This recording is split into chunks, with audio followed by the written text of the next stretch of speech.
When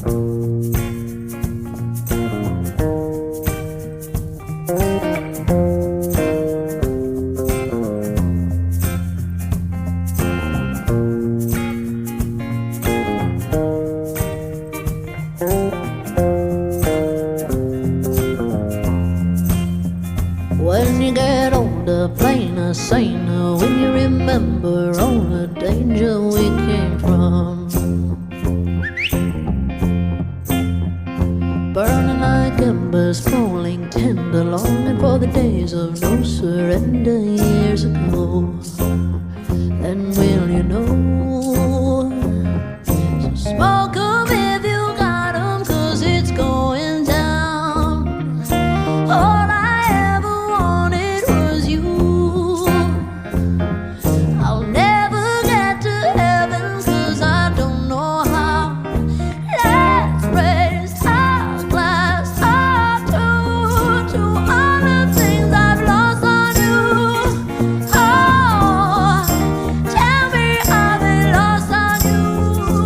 Oh, just if you could cut me loose. Oh, everything I've lost on you is that lost on you. Oh,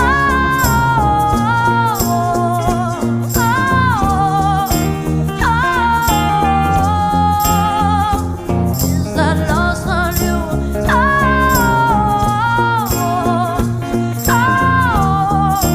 Baby, is that lost on you? Is that lost on you? Wish that I could see the machinations, understand the toil of expectations in your mind. Hold me like you never lost your patience. Tell me that you love me more than hate me all the time. And you're still mine. So smoke 'em if you got 'em, 'cause it's going down. All I ever wanted was you. Let's take a drink of heaven, this can turn around. Let's raise our glass up to all the things I've lost on you. Oh, tell me I've been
In exploring the theme of the web of life, I have thus far discussed two principal topics.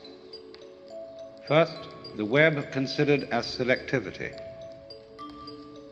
Experience considered as what we pay attention to on the one hand and what we ignore on the other.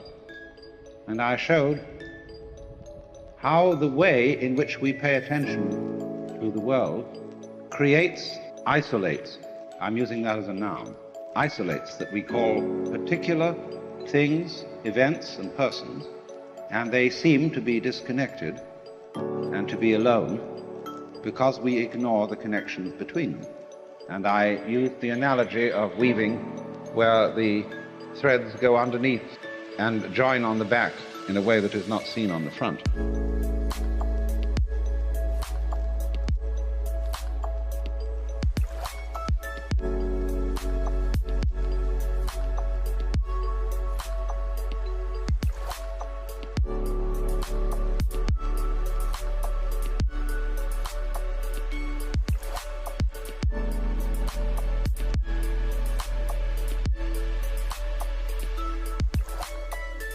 So you might say in the unconscious, although I don't particularly like that word because it makes it seem as if it was something rather dead. But on the unconscious side of life, as on the back of the weaving or the back of the embroidery, there are connections which are not published.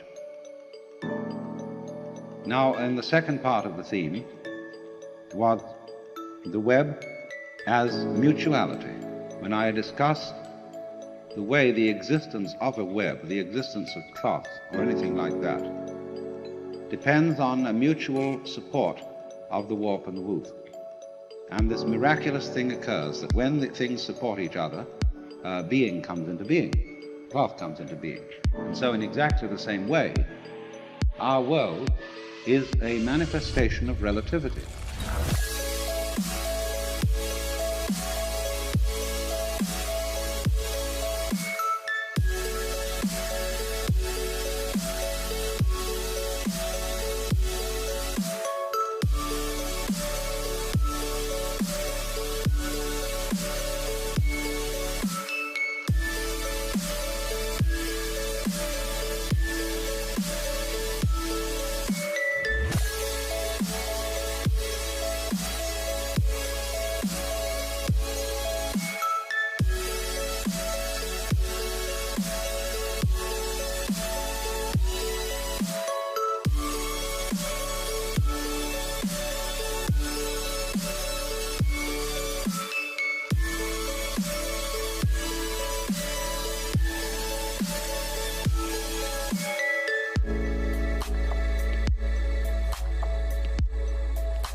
And this requires a balance, a combination, a relationship of opposites in every domain of life.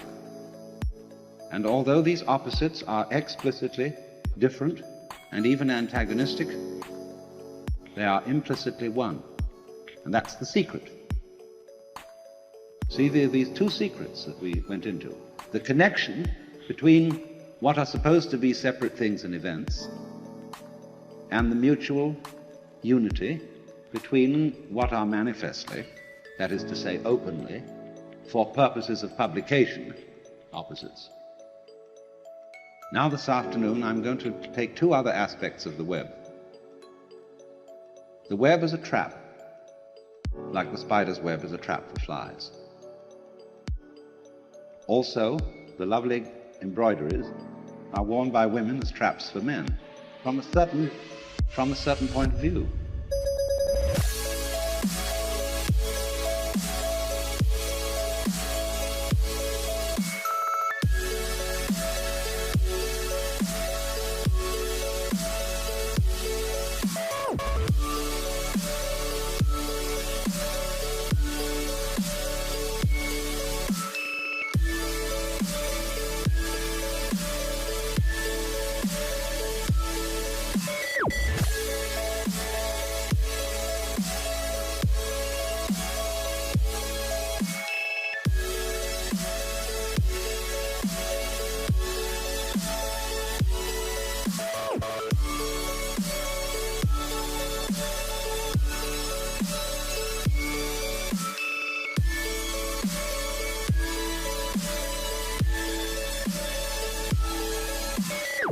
and I want to consider the web as something playful.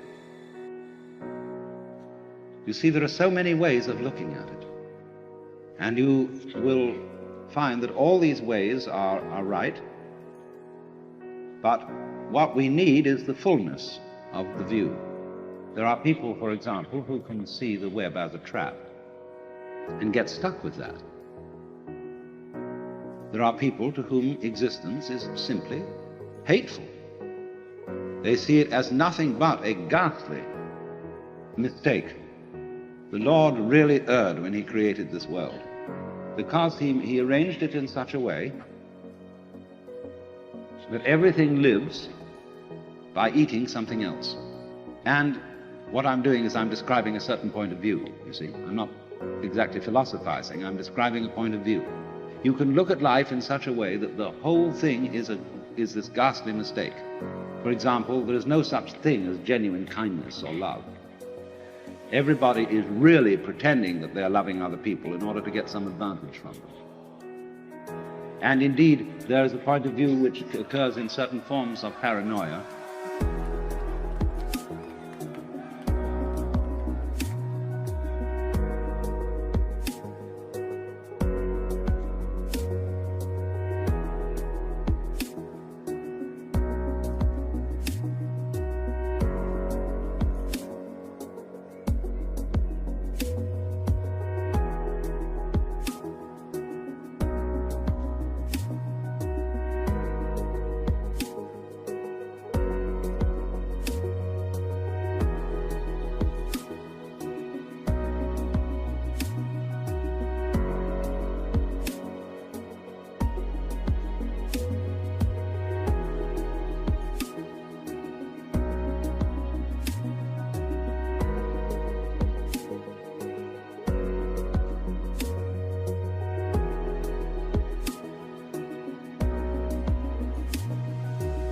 Where people don't seem to be real.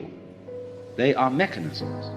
And you can think that out quite intensely with a good deal of intelligence. After all, if you start from a good old Darwinian or Freudian basis and see that man is a material machine and that the consciousness of man is simply a very involved and complicated form of chemistry, and that's what it is, you see, well, then this awful mechanical things, these Frankensteins that everybody is, they come around and they say, well, I'm alive.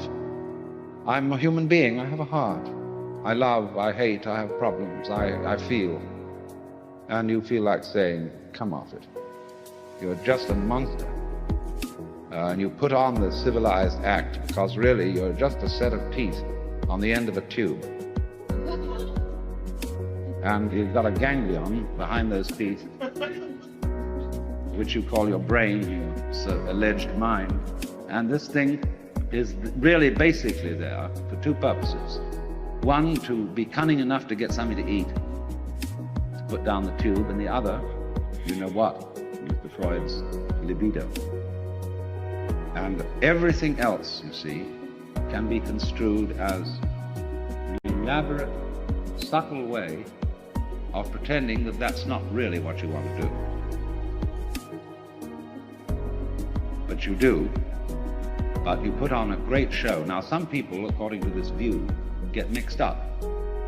They so repress that what they really want to do is to eat and to screw, that they get involved in higher things that are the masks for these activities, and think that that's the real purpose of life. And then they become what's called neurotic. And because they get involved in being pure camouflage. So that's what's called escaping from the facts, not looking at life, not looking at reality correctly. Now, this is a very strange thing, you see, that it is partly true that the universe, so far as its biological aspect is concerned, is this weird system that lives by everybody eating everybody else. Only what we do to maintain what is called order and civilization is that various species make agreements, as it were, that they won't eat each other. they'll cooperate and so be an enormous gang which can beat down the others. So the human being is the most successful so far of this gangster arrangement. We are the most predatory monsters on earth, and we have cooperated to assault the fish and the vegetables and the chickens and the cows and everything, see?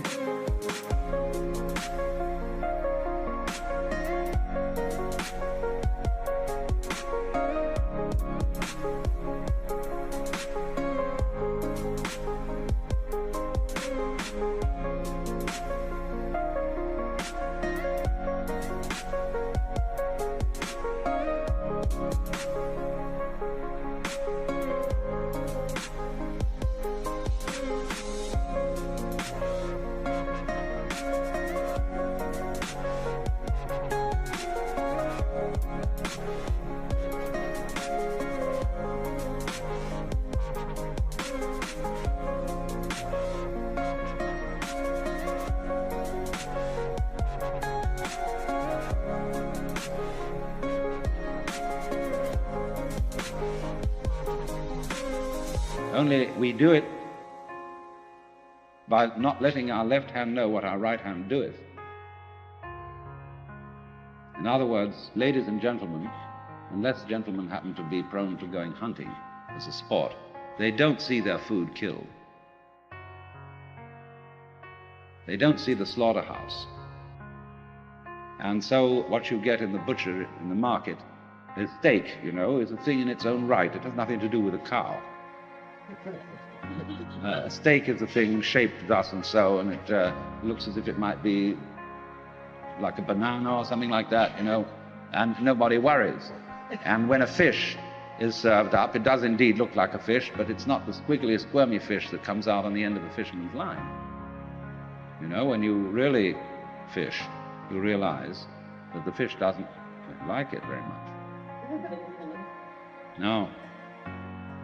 There is that absolutely extraordinary side of things that is really terrifying. And so let me repeat the illustration I used of the cross in the net.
Where one side of it is scissors that cut and eat, teeth that chew and get this thing in, and the opening side of it is like James Joyce's in Ulysses, the girl who says yes, and I said yes, yes, yes. She wants to be absolutely ravaged by her man, see? So it's open, open, open. But now comes if we take the dark view of things, the horrible view.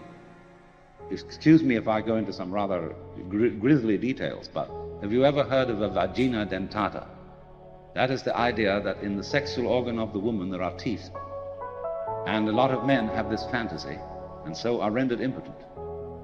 They don't make love, because they feel that the price of this blessed experience, this creative experience, this loving experience, is you're going to get trapped. You're going to get emasculated. You're going to lose your precious member. And this is a very ancient fantasy. It appears throughout all known history. Because this is simply the woman's comfort, where she attracts, but she's out really to get you. She is basically a spider mother, you see, who is selfish and doesn't really love you. Not really, but says she does. And of course, there are on the other side all the tricks of the men. You go without mentioning.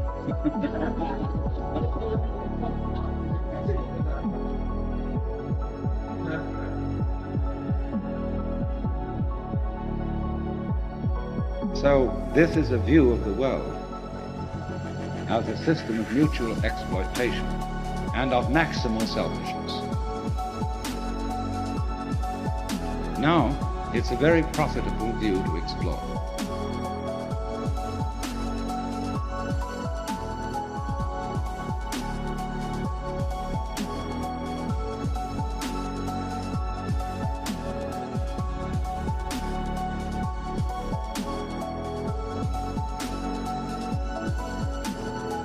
Everybody should do in their lifetime sometime two things. One is to consider death, to observe skulls and skeletons, and to wonder what it will be like to go to sleep and never wake up. Never. That is a very gloomy thing for contemplation, but it's like manure. Just as manure fertilizes the plants and so on, so the contemplation of death and the acceptance of death is very highly generative of creative life. You get wonderful things out of that. And the other thing to contemplate is to follow the possibility of the idea that you are totally selfish, that you don't have a good thing to be said for you at all. You are a complete, utter rascal.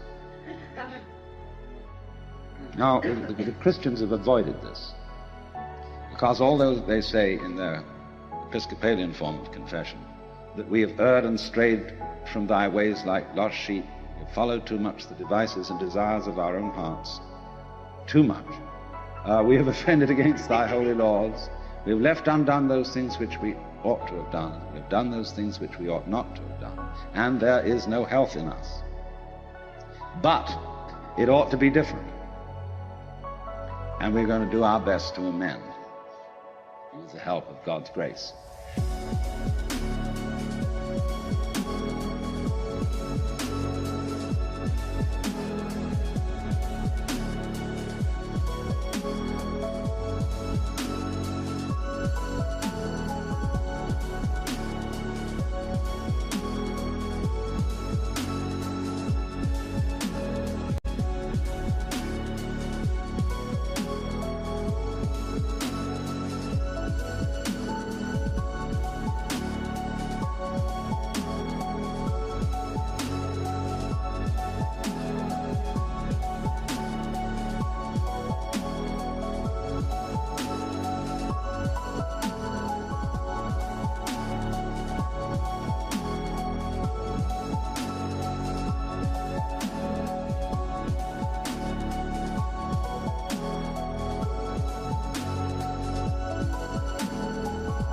That is a real con act, because if you equate health with genuine love and perfect unselfishness, then in that sense there is no health in us when we look at ourselves from this point of view. Now, when you go deeply into the nature of selfishness, what do you discover? You say, I love myself, I seek.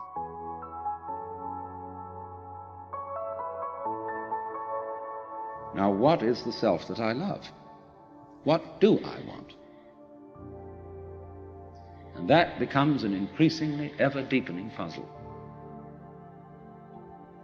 Now, I've often referred to this when you say to somebody else, I love you. It's always rather disconcerting to the person to whom you say that if you imply that you love them with a pure, disinterested, and holy love. They automatically suspect it as being a little bit phony. But if you say, I love you so much I could eat you,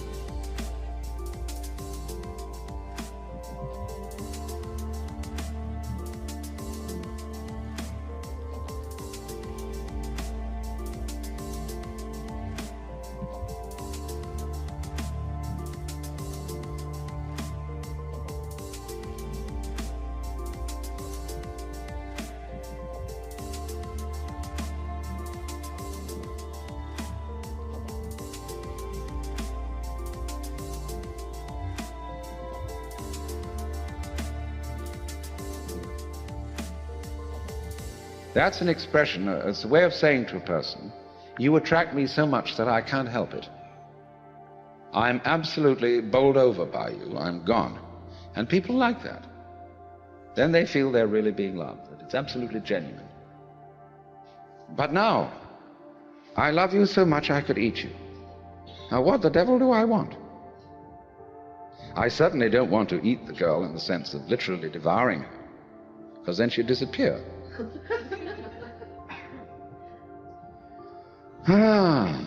But I love myself. And what is me? In what way do I know me? Well, it suddenly occurs to me that I know me only in terms of you. See, when I think of anything that I know and that I like, then it's always something that can be viewed as other than me. I can never get to look at me, real me.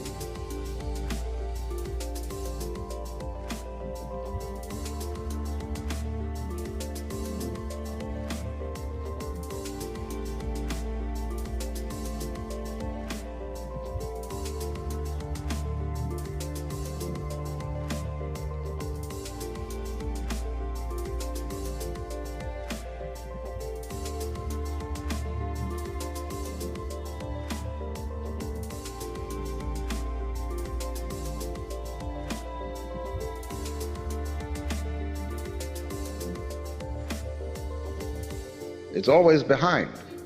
It's always hidden. And I really don't know it well enough to know whether I love it or not. Maybe I don't. Maybe it's an appalling mess. But certainly the things I do love and that I want from a selfish point of view, when I really think about them, they're all something else that's in a way outside me. Now, we saw that there is a reciprocity, a total mutual interdependence between what we call the self and what we call the other. That's the warp and the woof. And so, if you are perfectly honest about loving yourself, and you don't pull any punches, you don't pretend that you are anything other than exactly what you are, you suddenly come to discover that the self you love, if you really go into it, is the universe. You don't like all of it. You're selective about it, as we saw in the beginning. Perception is selection. But on the whole, you love yourself in terms of what is other.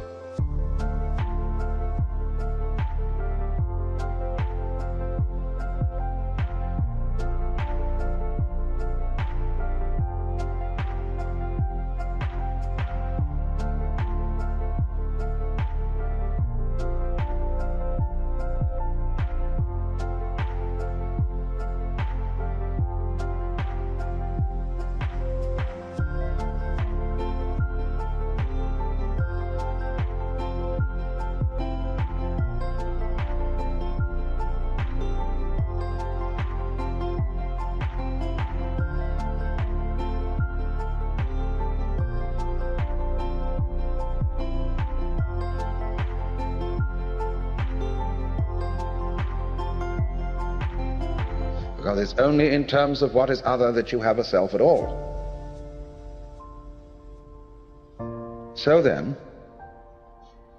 I feel that one of the very great things that C.G. Jung contributed to mankind's understanding was the concept of the shadow. That everybody has a shadow. And that the main task of the psychotherapist is to do what he called to integrate the evil, to, as it were, put the devil in us in its proper function. Because you see, it's always the devil, the unacknowledged one, the outcast, the scapegoat, the bastard, the bad guy, you see, the black sheep of the family.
It's always from that point, which we could call the fly in the ointment, you see, that generation comes. In other words, in the same way as in the drama, to have the play, it's necessary to introduce a villain. It's necessary to introduce a certain element of trouble. So, in the whole scheme of life, there has to be the shadow, because without the shadow there can't be the substance. So this is why there is a very strange association between crime and all naughty things.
Think of the Crusades, the Inquisition, heaven only knows what's gone on in the name of Jesus. Very remarkable. Freud's a big troublemaker, as well as a great healer, you see. It all goes together. So the holy person is scary, because he is like the earthquakes, or better still, he's like the ocean. See, the ocean on a lovely sunny day, you would say, oh, God, go into it, relax and float around. But boy, when the storm comes, does that thing get mad? Terrifying. So there is in us the ocean, you see.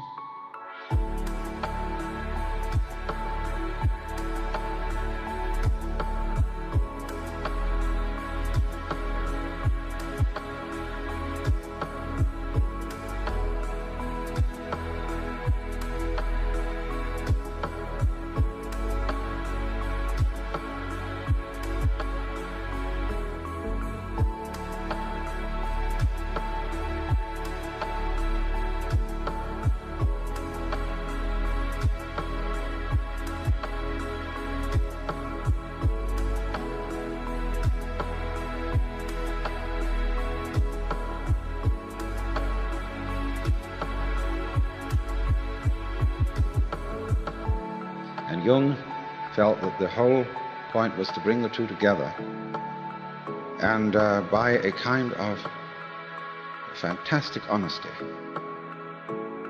to penetrate one's own motivations to the depths.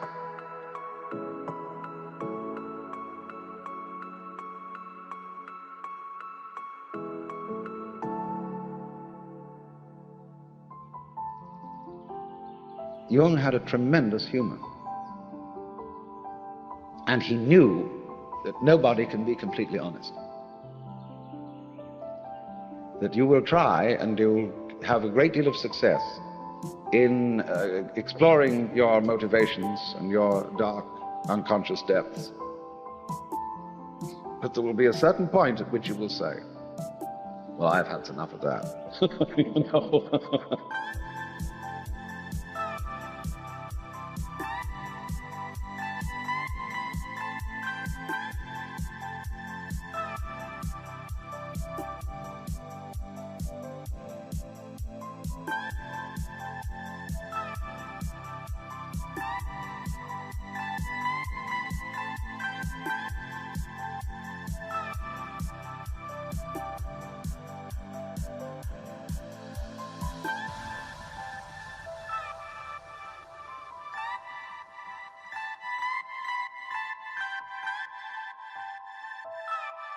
Do you see how, in a strange way, there's a certain sanity in that? When a person indulges in a certain kind of duplicity, of deception, there is something, you all laughed when I said that, there was something humorous about it. And this humor is a very funny thing. Basically, humor is an attitude of laughter about oneself.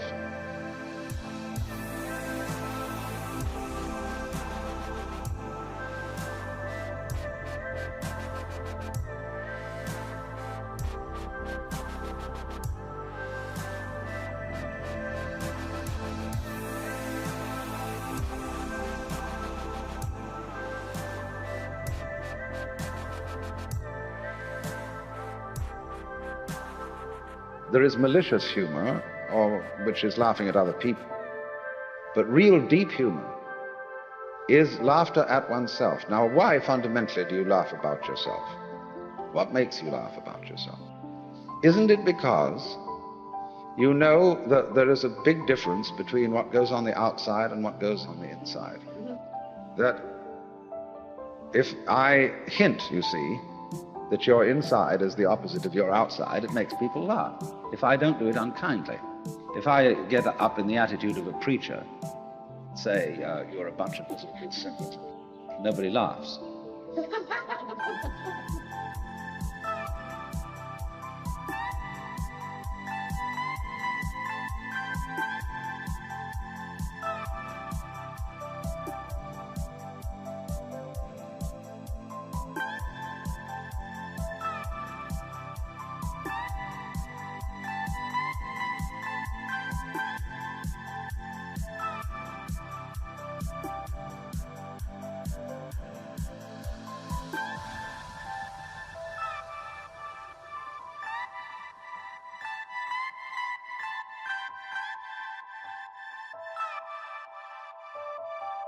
But if I say, well, after all, boys will be boys and girls will be girls, and we all know, then people laugh.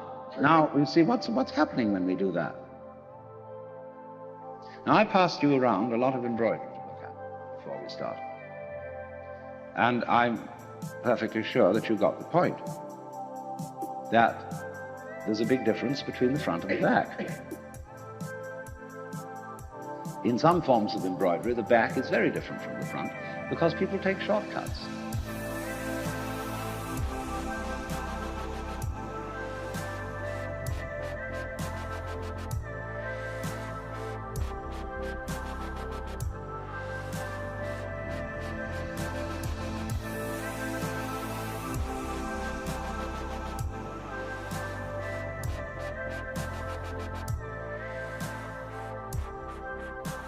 In the front, everything is orderly, and it is supposed to be kind of messy on the back side.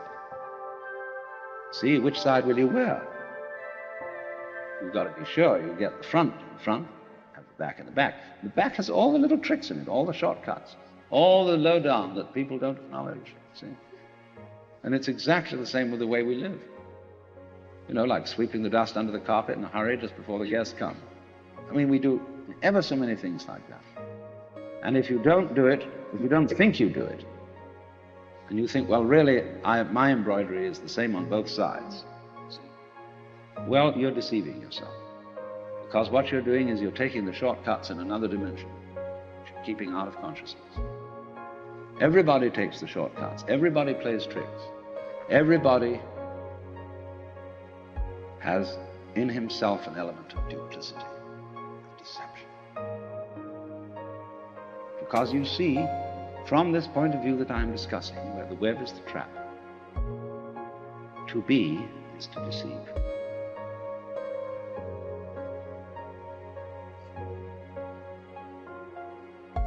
Think of camouflage, the chameleon who changes its color.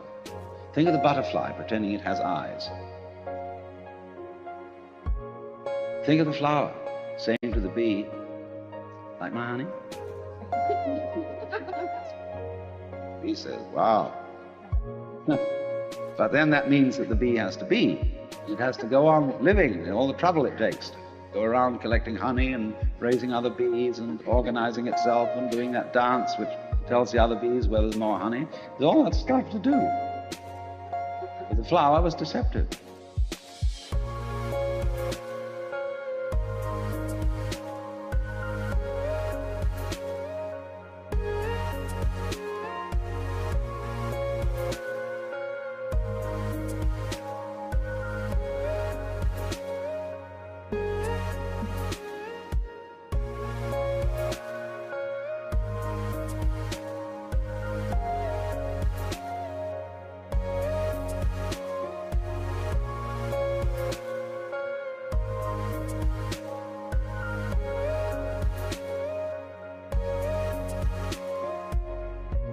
Now, in the same way, I've often said life is a drama, and a drama is a deception. It's a big act. When you peel an onion and you don't really understand the nature of an onion, you might look for the pit in the center, like any ordinary fruit has. But the onion doesn't have a center. It's all skins. So when you get right down, there's nothing but a bunch of skins. You say, well, that was kind of disappointing. But of course you have to understand that the skins were the part that you eat.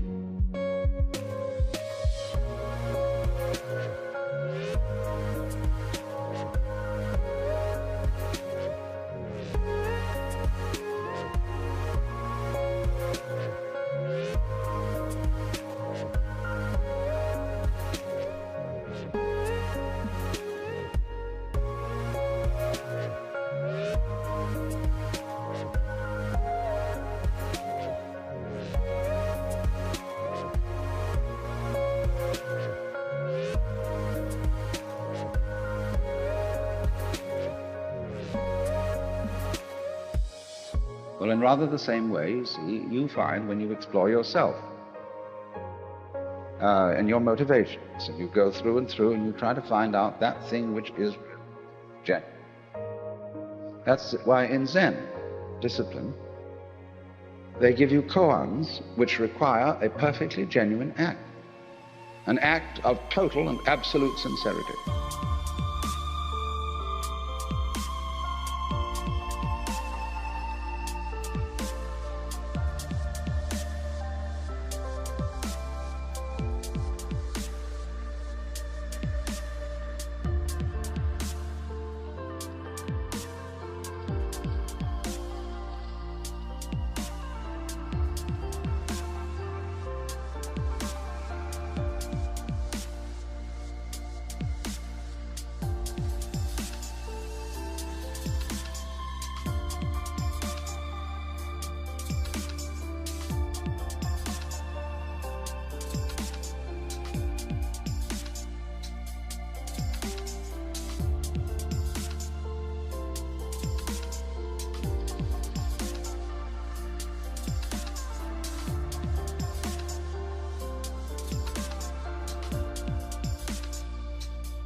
And people knock themselves out trying to do this thing, but they always know that the master's going to catch them, because he reads their thought. Do you know that story of von Kleist about the man who had a fight with a bear, and the bear could read his thoughts, so that the only way of hitting the bear was to do so not on purpose, because the bear would know in advance. So it's the same in working with a Zen master. You have to do the genuine act, not on purpose.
But since you're put in a situation where it's rather formal and you're supposed to do it on purpose, you're stuck, you see. So you explore the onion and you go in and in and in, and then you find, well, it's all a deception. Now then the question arises, who's deceiving who? Who's fooling who? I'm fooling me?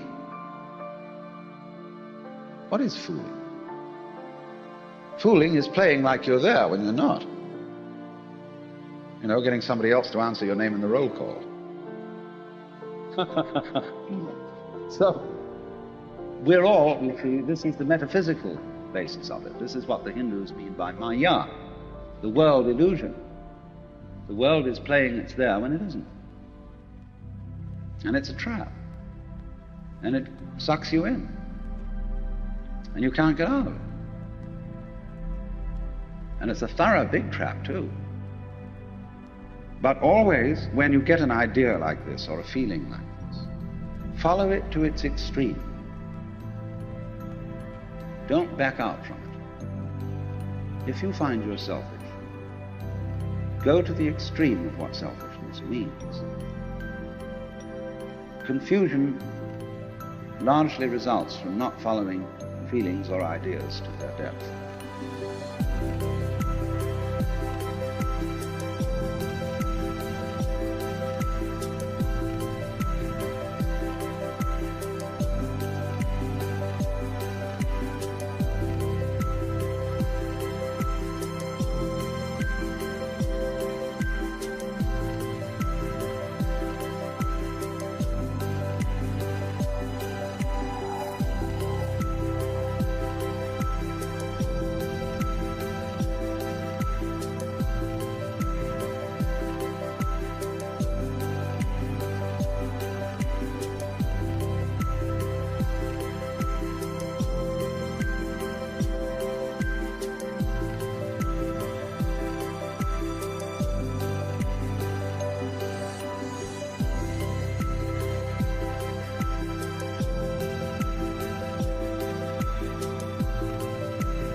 People think they want to be immortal, like to live forever. You really want to do that. Think about it. Really go into it, what it would be like. People say they want this, that, and the other. They want this kind of car, they want this kind of dress, and so on. This much money, and so on. It's always a good idea to think it right through. What it would involve to be in that situation, to have those desires fulfilled. Also, when you form a relationship to another person, think it through too. You see? How inconvenient would they be? However attractive. And always turn the embroidery around and look at the underside, but don't get caught doing it. See, that's something one does on the side in secret. Because otherwise you play the game that everything is as it's supposed to be on the front. But that makes you humorous, and that makes you human. Now, summing up, we've discussed the web from 3 points of view.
as an analogy of the selective operation of our senses and mind, whereby certain things in the world are picked out as significant according to certain game rules.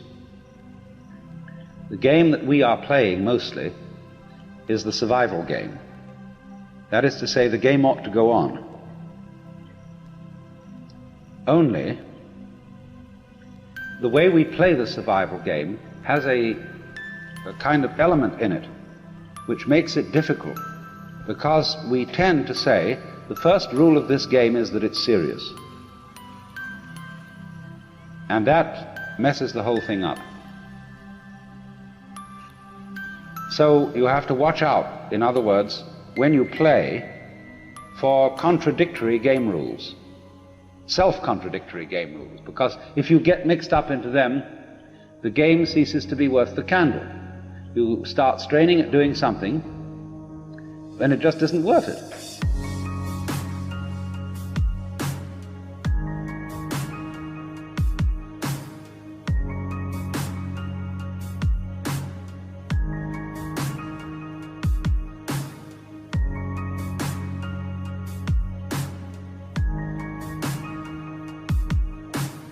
Then the second thing that we observed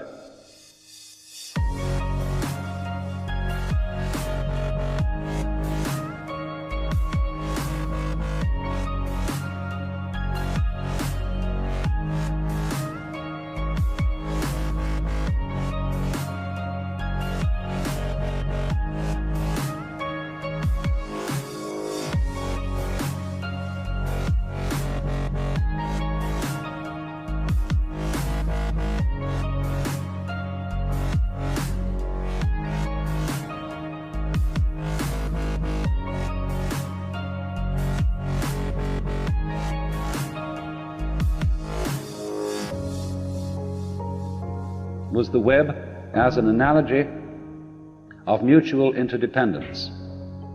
We could call it the idea that all existence is relative, that all existence is transactional, the transaction being typically exemplified by, say, the operation of buying and selling, in which there can be no buying without somebody selling, and there can be no selling without somebody else buying. That kind of interdependence, of the inside going together with the outside, what is in you going together with what is outside you, is absolutely fundamental to existence. It is existence. Existence is relativity.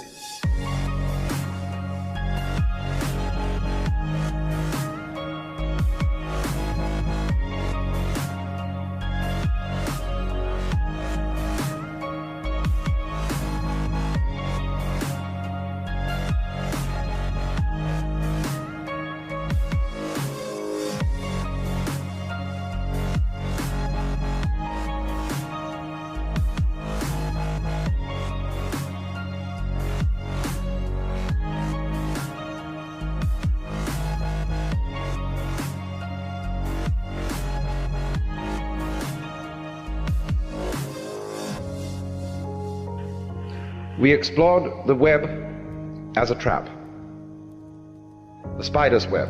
"Won't you come into my parlor?" said the spider to the fly. And we saw what happens if you look at all of life from the point of view that it is original selfishness and original hunger. And we found that if you take that point of view to its ultimate extreme, it dissolves. And it isn't so bad after all. There's a famous comment that R.H. Blythe made on the passage in Macbeth, where Shakespeare says, "It is a tale told by an idiot, full of sound and fury, signifying nothing." And Blythe says, when it's put that way, it doesn't seem so bad after all.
I remember that I had a Zen master friend who wrote a letter to a friend of mine, which was passed on to me,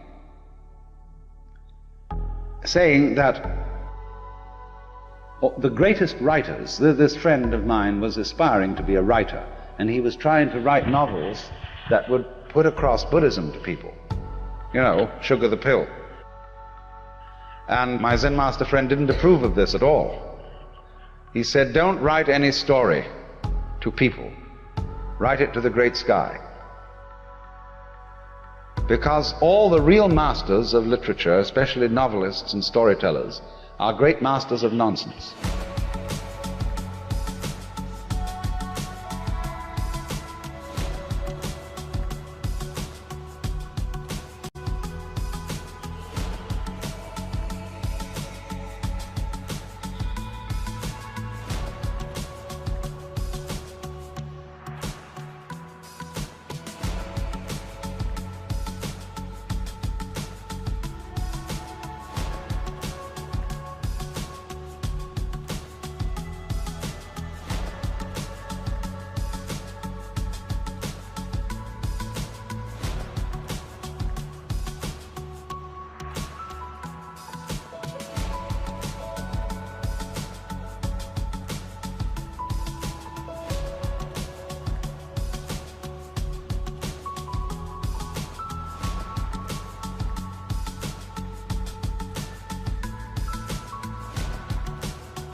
Think of Lewis Carroll. You can use Lewis Carroll, and he did use Alice in Wonderland, as a Zen textbook, because 'twas brillig and the slithy toves did gyre and gimble in the wave. And that's Zen. I had a discussion with a great master in Japan on the last visit there, and we were talking about the various people who are working to translate the Zen books into English. And he said, that's a waste of time. If you really understand Zen, he said, you can use any book. You could use the Bible. You could use Alice in Wonderland. You could use the dictionary. Because, he said, the sound of the rain needs no translation.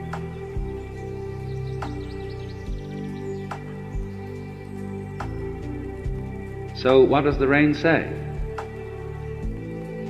Evening rain. It is the banana leaf that speaks of it first. You see, that's the point. And all the talk in the world doesn't get it unless you listen to the talk in a new way. The sound of the rain needs no translation. So you see, there's something going on. This web may be looked at as pattern. And the world is basically patterning. What else do you do when you come to think of it? When you eat, you are turning food into the pattern of your skeleton, your muscles, and your nervous system. That's a pattern. And you say, you see, basically, hooray for that pattern. That's great, it's terribly interesting. But then you want other patterns. You like to look through a microscope and see the patterns that exist in the small world. You like to look through a kaleidoscope or a teleidoscope and see the patterns. You like to have paintings around and see the patterns. You like to watch the water play. You want to watch the birds go, and the clouds, and all that. Fascinating patterns. And that really does, doesn't it, seem to be the point. I mean, what do you do when you're very rich and you want, let's take some rascal of ancient times who became very rich by all sorts of skullduggery. and warfare and so on, he got himself a suit of armor, beautiful sword. And he had the armorer make the most intricate patterns, arabesques, of inlaid gold on the steel. Why? Because it's, as they say among the Pennsylvania Dutch, it's for nice. It's a great thing to have all that jazz. And that's what we go for.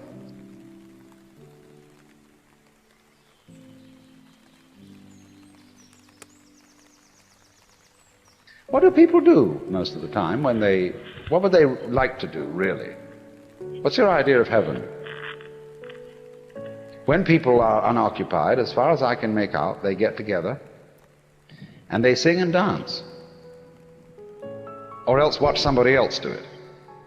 Nowadays we live in a non-participative culture and we don't do very much singing and dancing. We're lugubrious. But we watch other people do it on television.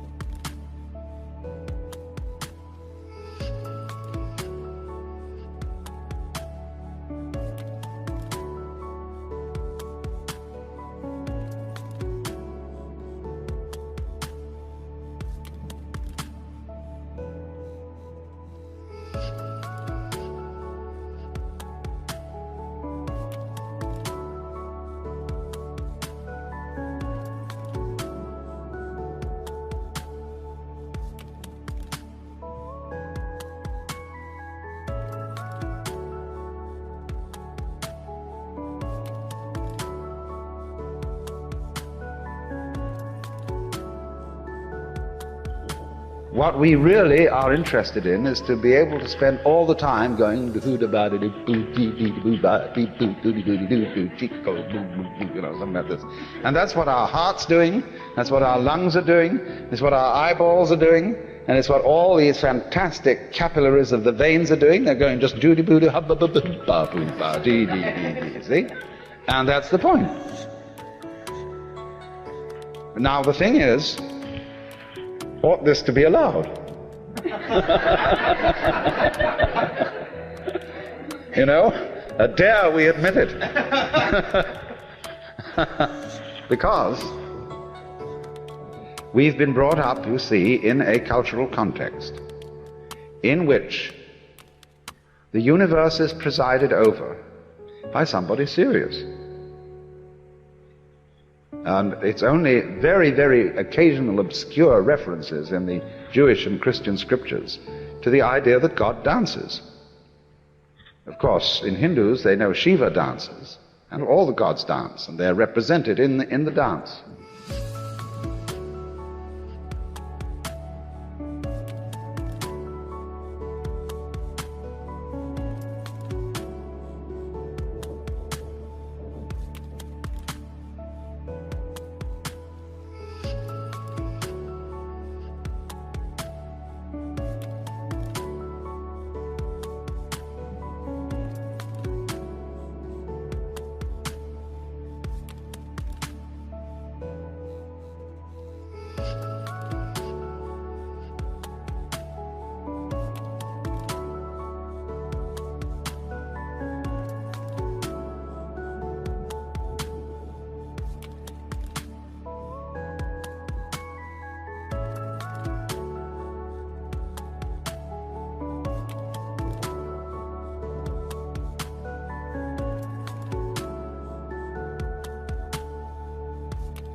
But in our way of looking at things, no.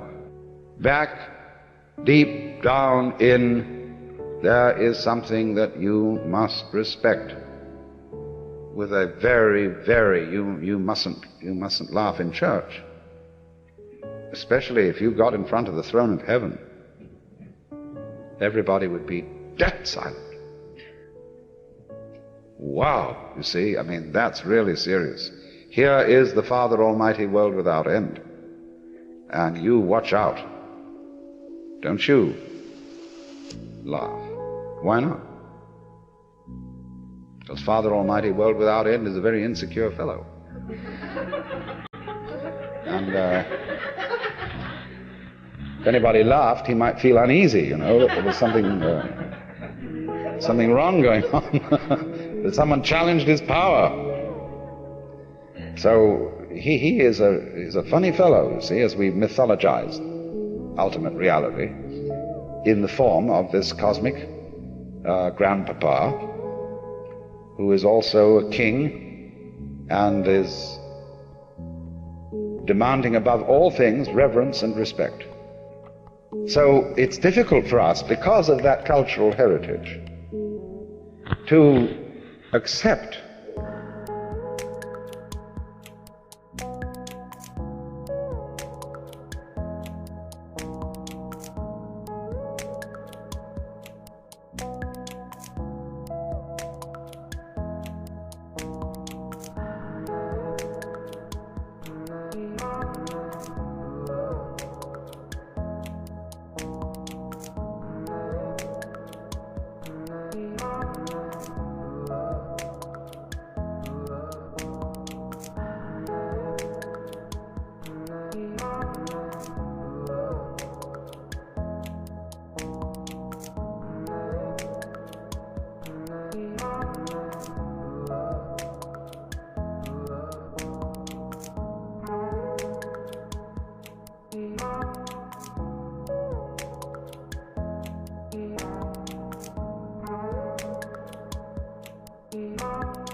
to accommodate our common sense to the idea that the web might basically be playful, that it might be like somebody saying, "Won't you come and play with me?"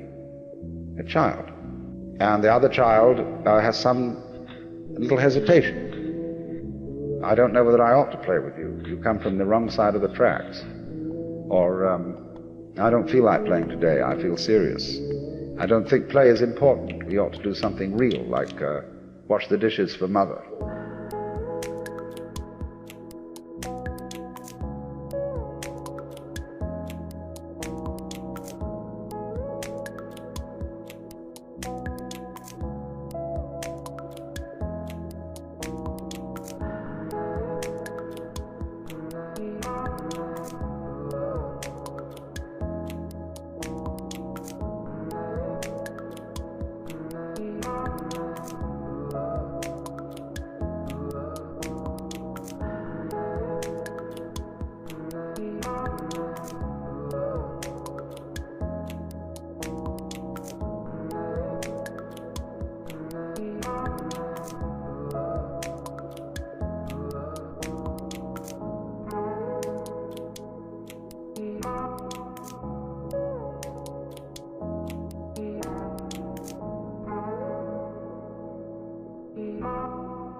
Who, incidentally, has forgotten that the whole point of washing the dishes is playful. You know, you don't wash the dishes for a serious reason. You like the table to look nice, you know. You don't want to serve up the dishes for dinner with all the leavings of breakfast still lying on them. So why do you want the table to look nice? Well, again, it's for nice, you see. You like the pattern of it that way. People get terribly compulsive about doing these things. And they think that going on arranging the patterns of life is something that's a duty. That means a debt, that you owe it to yourself or to your family or to someone or other. You're in debt. See, that's the trouble. When a child comes into the world, the parents play an awful game on it. Instead of being honest, they say, "We've made such great sacrifices for you. Here we are, we've supported you, we've paid for your education, and you're an ungrateful little bastard." And the child feels terribly guilty, because what we do is we build into every human being the idea that existence is guilt.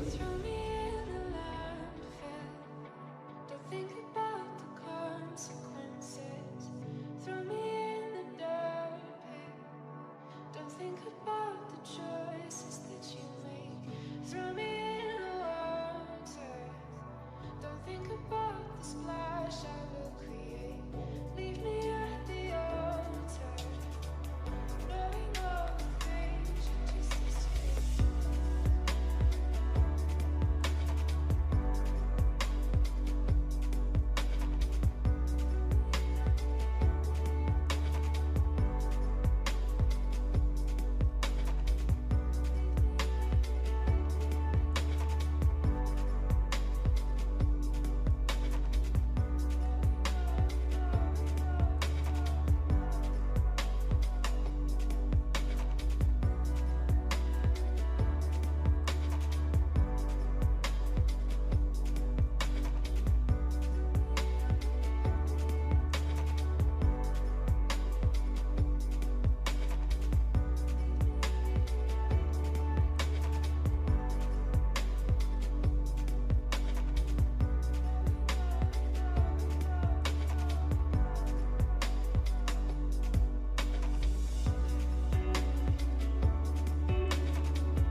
Push me out to sea on a little boat you made out of the evergreen that you helped your father cut away. Leave me on the tracks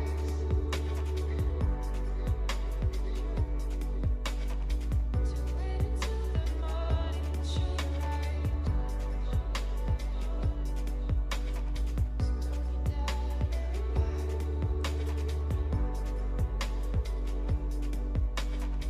Walk away, catch up with the sunrise.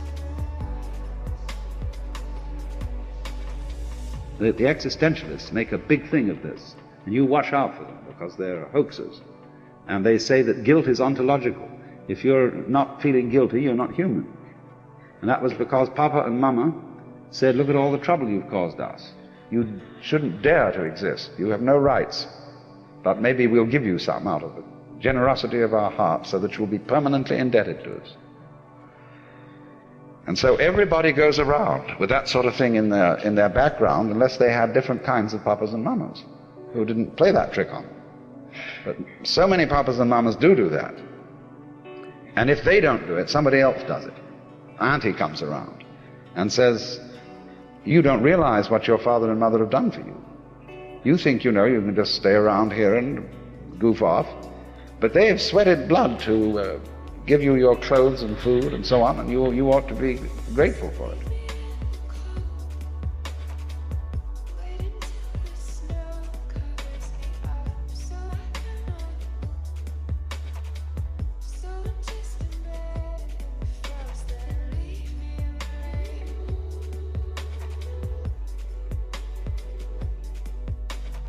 Wait until my clothes cling to my frame. Wipe away your tear stains.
But that's not the way to make people grateful.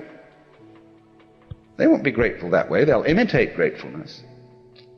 They'll go and put on a big show and say, oh, thank you so much, I feel so indebted to you, and so on and so forth, and they'll make it look good. But it isn't real.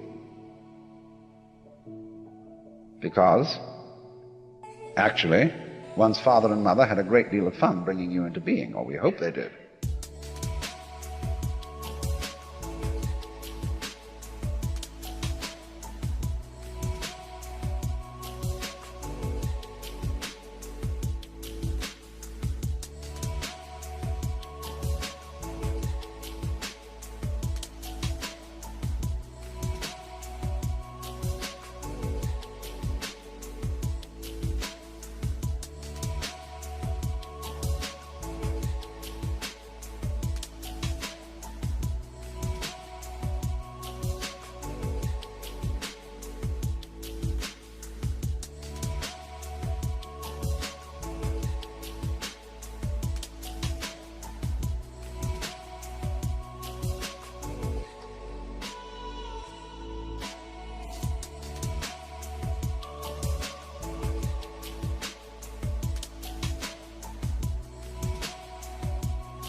And they wanted to do that the worst way.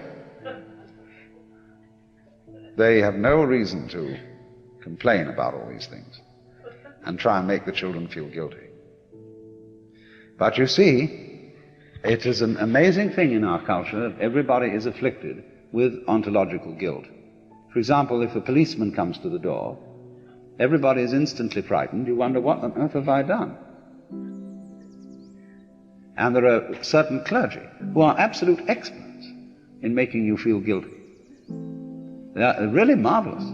And there are clergy of all kinds, for all classes, and for all levels of intelligence.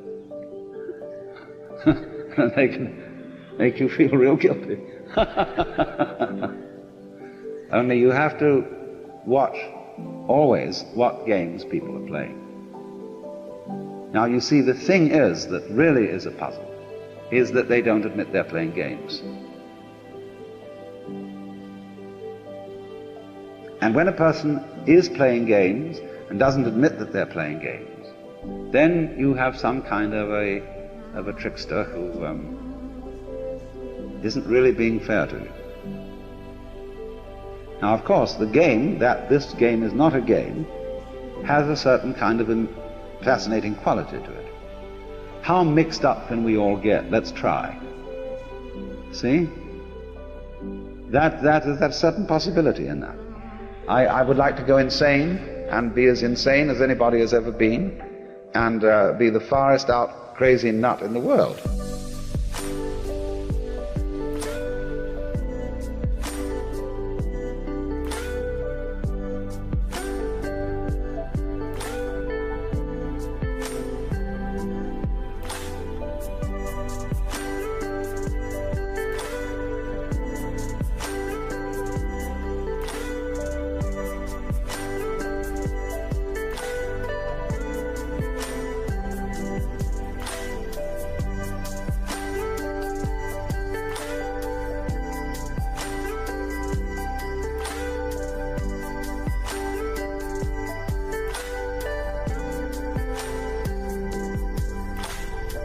See, that's a game.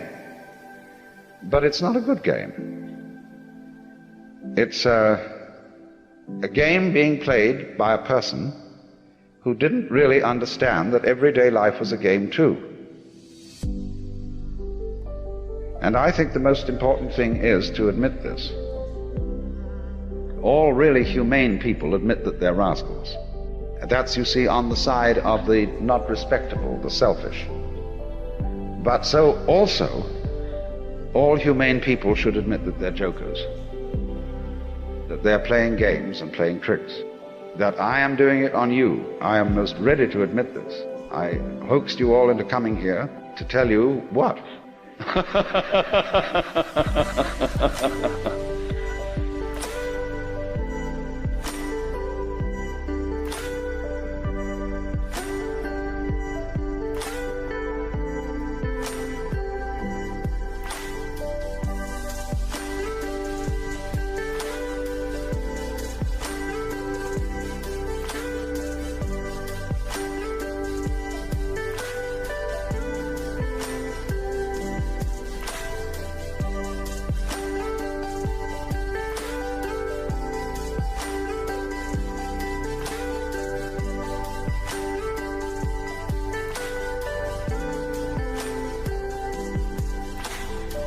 This was a trap, you see, but I'm going to make it an entertaining trap so that you won't feel so badly about it. Now, this is philosophy, but I think philosophy is like music. You go to a concert and you listen to somebody play Bach or Mozart or Beethoven.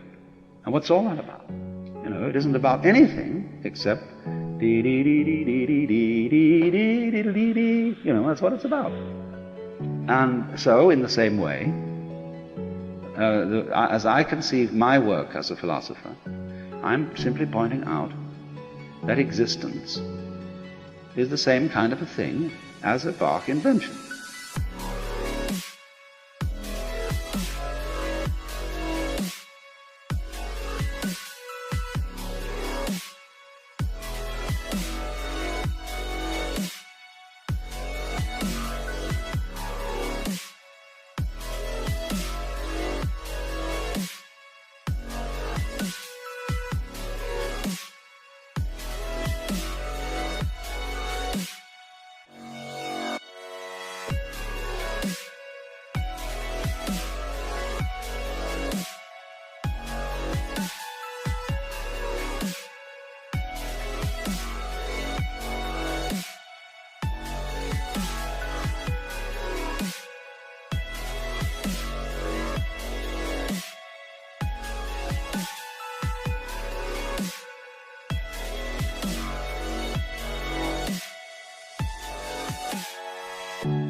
It's going this way and that way, and hills and waters going all out there, and the fish are going around in it and breeding, and the ducks are doing this, that, and the other.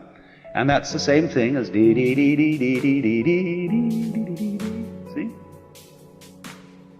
So if you can admit that, that's what it's all about, you have a little problem. Because there's not only the threat that it really might be serious and that you shouldn't be laughing about it, but there's also a kind of opposite.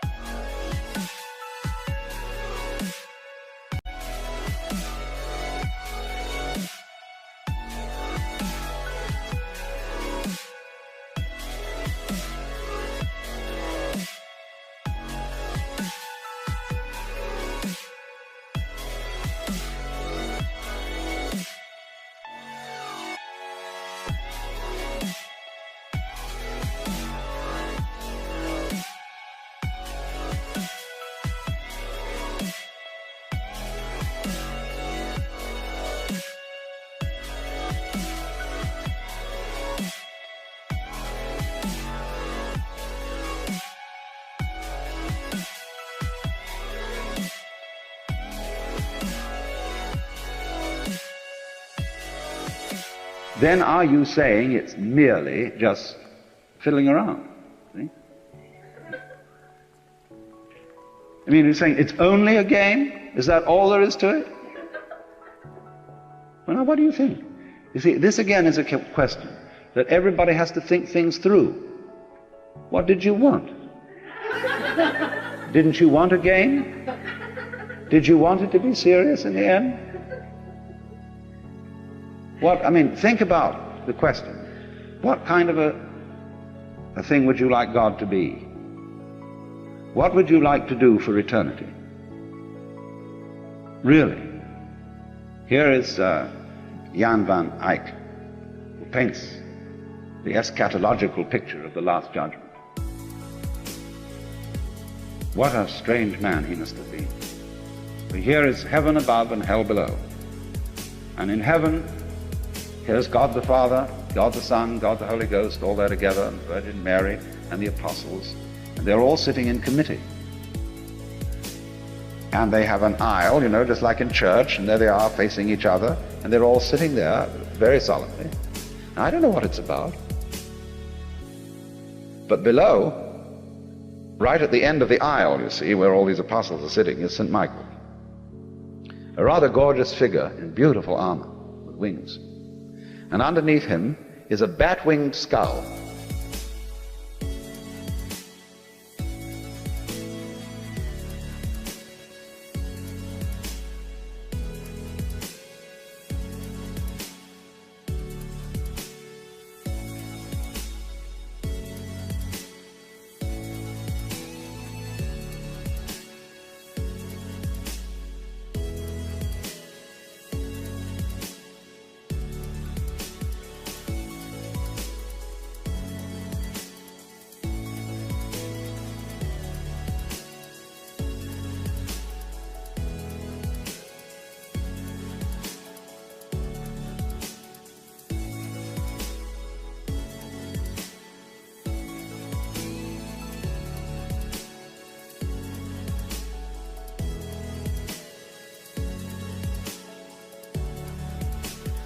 And beneath those bat wings, though, all horror is let loose. Michael is about to slush that skull, see, with his sword.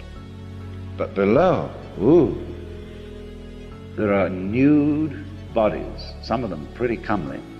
And they're all squirming in there, and they're being eaten by worms. And they're eating the worms, and there's a kind of a mush. It's like the sort of situation you find when you turn up a big rock, and there's all that going on underneath.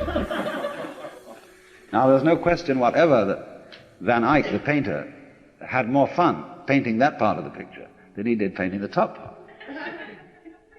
So in the same way with Hieronymus Bosch and with Bruegel, they painted every kind of weird, surrealistic deviltry going on, and they really loved it. But they couldn't admit it. Now, the only time when the holy people had a ball was when, for example, the Islamic artists made arabesques, and the Celtic artists made fantastically intricate lattices to decorate the margins of their Gospels and missals. They are unbelievably beautiful, or take stained glass or something like that, but what are they doing? What's it all about? So well, you ask the question, then what will you do in heaven? And the thing you want to do, of course, is to get mixed up in this little, see, it's like the musician. He likes to take a melody, then he likes to put another melody that fits in with it, and another one that fits in with both, and then a fourth one, and arrange them together, and he invents an instrument like an organ that he plays with two hands. Then he adds foot pedals so that he can play with his 2 feet. And he get this hand doing one rhythm, this doing another, this doing another, and this doing another. See, that makes it complicated.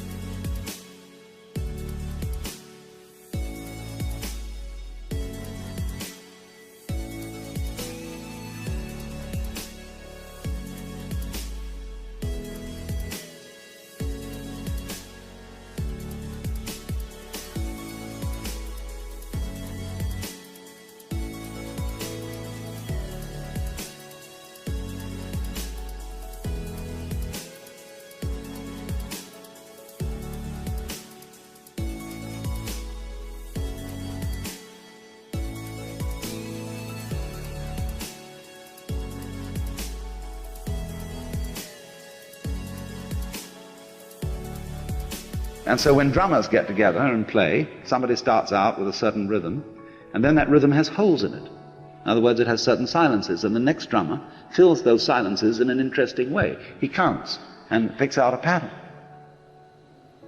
And what do you imagine DNA is? The basic form of biological existence. Now, DNA is like a necklace, like Charlotte's wearing, with different kinds of beads in it. And according to the order and the way those beads are arranged, so you get genes, and so you get the particular form of life that emerges from those genes. So what we're doing, basic down, way down, is saying, she loves me, she don't, she'll have me, she won't, she would if she could, but she can't, you see? Or, Tinker, Tailor, Solar, Savior, Rich Man, Poor Man, Beggar Man, Thief. Well, this is the way life is going on.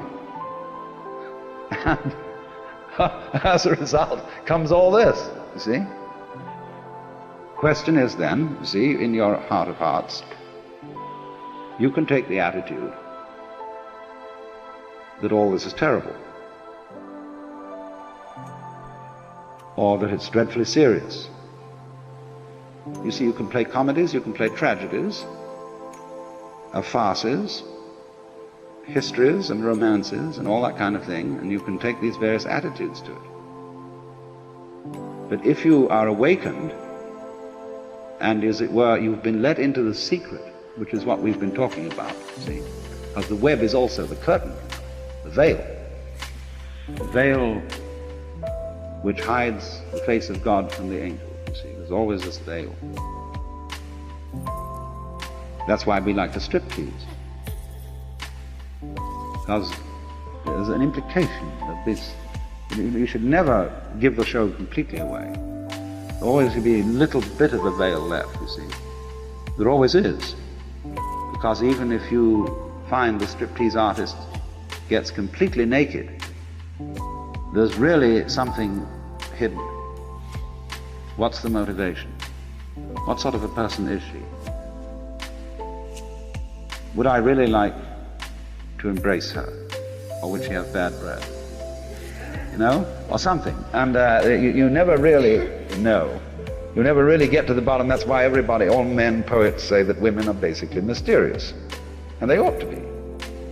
So are men basically mysterious, from women's point of view. Although they play that they're not. See, this is the way it goes. Men are supposed to be very open. And they say, well, of a certain situation, this is the way it is. After all, it's perfectly rational. It's just a matter of practical affairs. And women say, well, they say, I'm not quite as articulate as you are, but I know there's something you've left out, but I can't explain it. And by this means, everything is kept going. So, what I'm saying is, I think this. I'm trying to share with you a certain style of life and an attitude to life and an insight.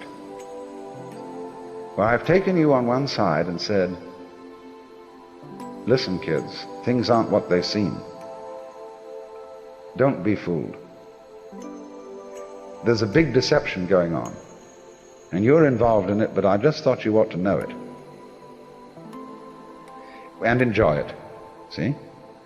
I'm terribly puzzled about the way people go out of their way to disenjoy themselves.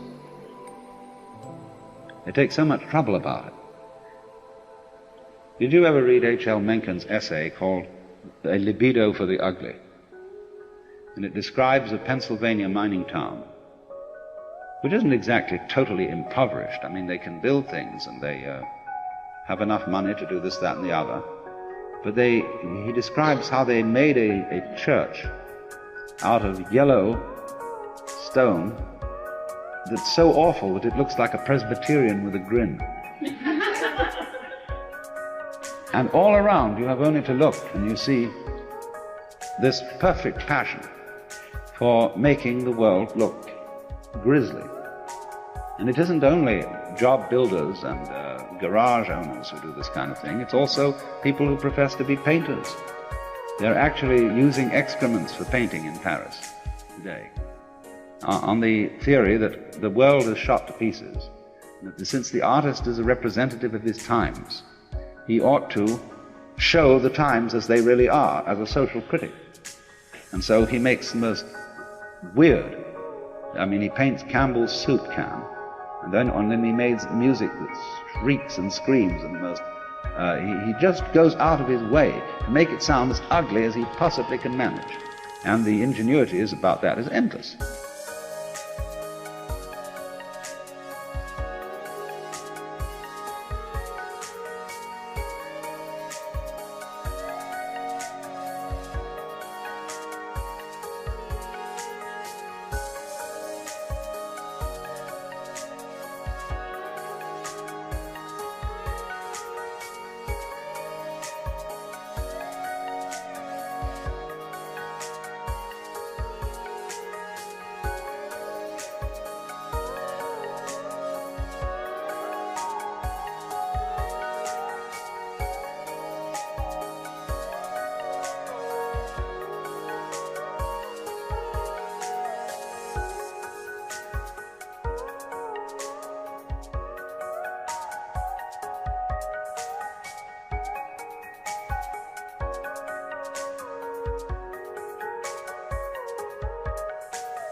Because that is the Times. This is critical, you see? Instead of being somebody who reveals. Now you see,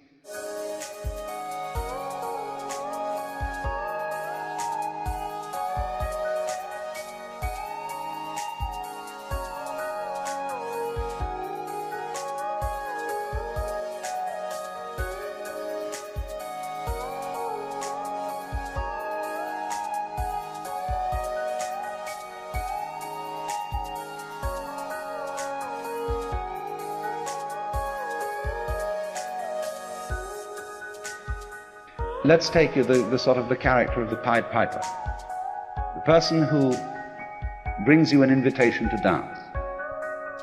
I would say then, you see, there is going to be a dance this evening, and I would like you all to come, you know. That's the spirit in which I invite you to a seminar. I am not inviting you in the spirit of saying, now, we're going to have to discuss some very grave matters, and you ought to be awake to all these things and arouse your social conscience, and so on and so forth. Because when you get through with all that, then what?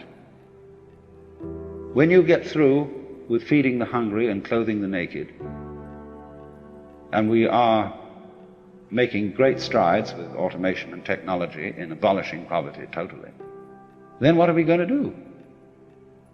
Well, you see, if you've got all these people clothed and fed and so on, and then they say, well, now what next? If you've got a kind of Quakerish state of mind, you don't know what to do. Well, feed and clothe somebody else. See? Get busy. But then, where is that leading? So you see, to spread joy, you have to have it. To impart delight, you have to be more or less delightful. And to be delightful is not some factor of trying to make yourself look delightful. It is to do things that are delightful to you. You become thereby delightful to others. That is to say, people who are interesting are people who are interested. Any person, for example, who is constantly thinking about all sorts of other things and other people and so on, because they're fascinating, becomes a fascinating person.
But a person who doesn't think about anybody else and who's got very little going on inside their skull is boring.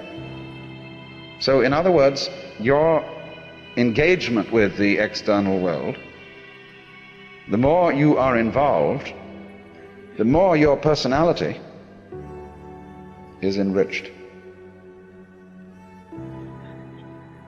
But if you try to enrich your personality by taking a course in how to win friends and influence people, or how to be a real person, you'll become just a washout.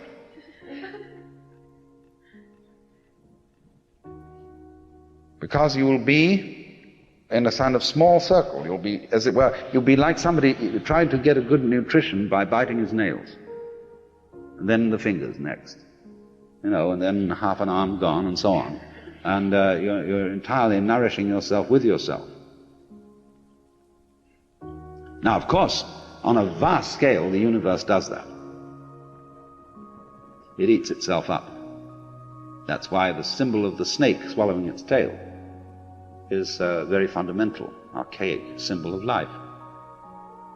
But the way it's done is that the snake has in some part of the ring a place where it's not sensitive. It's called the unconscious. Where it doesn't know that what comes to it in the form of food is actually what left it in the form of excrement. That thing is, don't mention it.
After all, as the Lord said at the beginning of the universe, you must draw the line somewhere. And so, as a result of there always being a kind of gap, that's the gap, you know, like where the electric spark jumps. That's the thing behind your head, behind your eyes that you could never get to look at. It's the gap. And because of that little gap, the circle doesn't just revolve in a dull way, just go round and round and round like a boring thing. It has rhythm. See, if I say, yoy, no rhythm. See, it's just one long sound. After a while we say, oh, cut it out. Or we just become insensitive to it. What we want to hear is a break in it, you see. And we want to hear it go on, and vanish, and come back again, and so on. And it sets up a rhythm. That becomes interesting. That's putting gaps between, you see? You need those gaps.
So now you see it, now you don't. Now you see it, now you don't. Oh, that's pretty loud. So what we're going to do is this. We're going to have you see it 3 times, and then with a regular not see it between them. Then there's going to be a longer not see it after that one. And then I'm going to do something very complicated after that so that you don't really know when it's going to come next. So there's going to be a surprise.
You know how we all do that?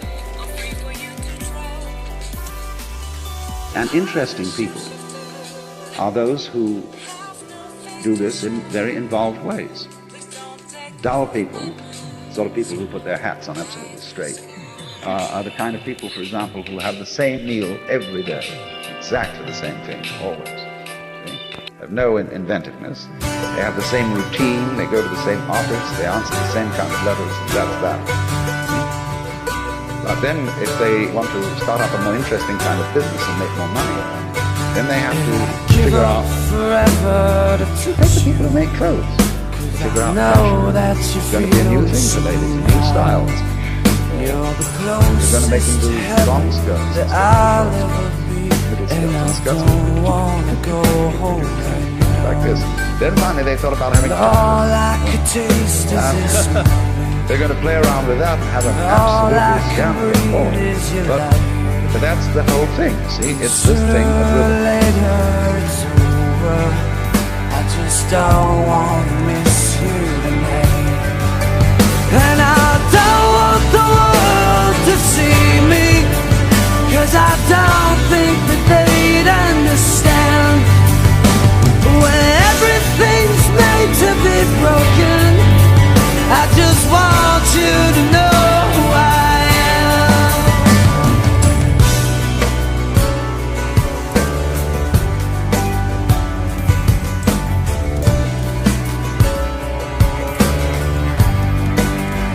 And you can't fight the tears that ain't coming, all the moment of truth in your lies.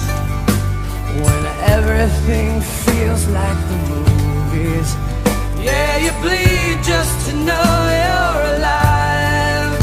And I don't want the world to see me, 'cause I don't think they'd understand. When everything's made to be broken, I just want you to know who I am.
every time we try to see, he isn't there.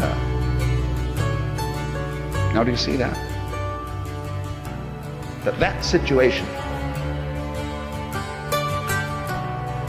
is what's called life.